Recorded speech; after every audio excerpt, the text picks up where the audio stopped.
Hello everyone, welcome back to our channel. Today I'm going to show you how to fix your Wi-Fi icon over here. You can see there is no Wi-Fi icon and also it's not connected.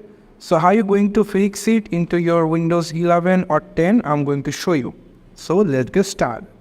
So first we have to go for our search options. If you are in Windows 10 or 11, just search for settings and click on it. After your settings panel will be open, and then you need to come over this network and internet section, and then you need to scroll down a little bit and you have to come over these advanced network settings.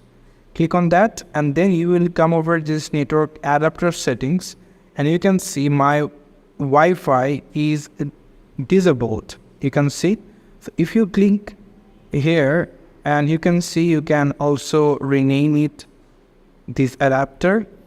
So if we click enable, and after that you need to come over here and you can see our Wi-Fi is showing over here. You can see.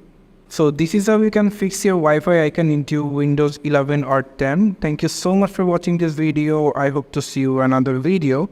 Till then, goodbye.